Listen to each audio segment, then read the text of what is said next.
Paano mag-open ng CIMB Bank account online?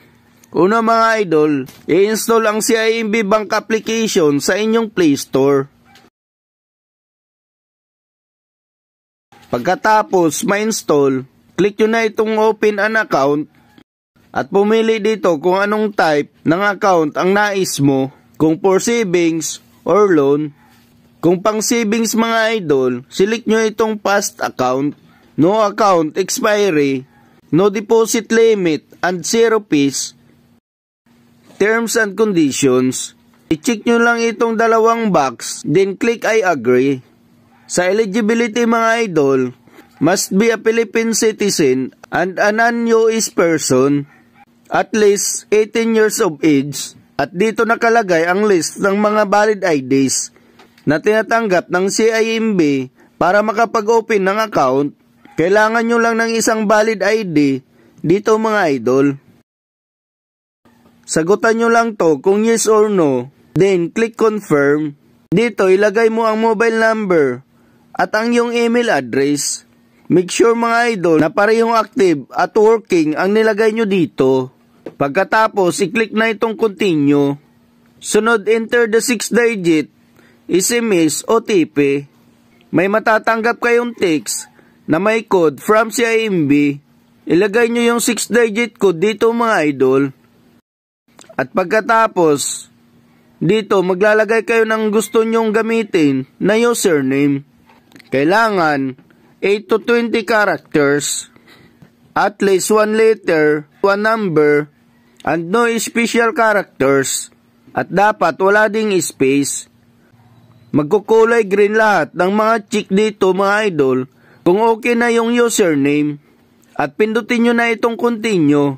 Ilagay nyo din dito ang inyong magiging password. Minimum of 8 alphanumeric characters, at least 1 uppercase letter, 1 lowercase letter, at least 1 number, and at least 1 special character. At i-re-enter nyo dito yung password nyo. At pag okay na, click nyo na itong continue sa baba.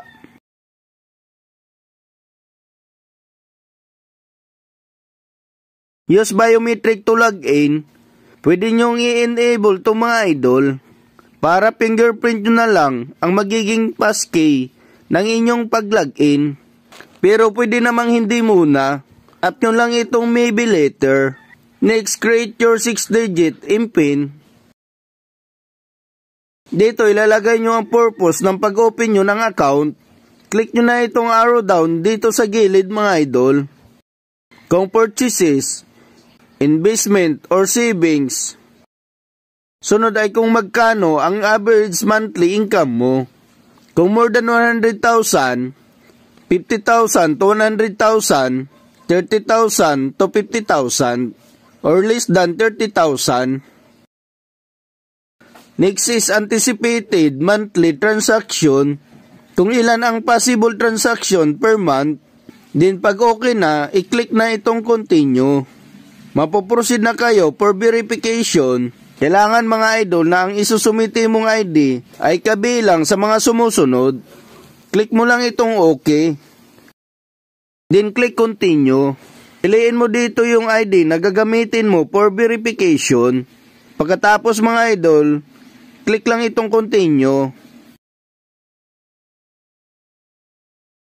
Hindi available for screen recording ang pag-verify, kaya ito naka-block mga idol. Pero ang gawin nyo dito mga idol, ay pipicturan nyo yung valid ID nyo, front and back. Pagkatapos magsi-selfie din kayo for face verification. Verification in progress.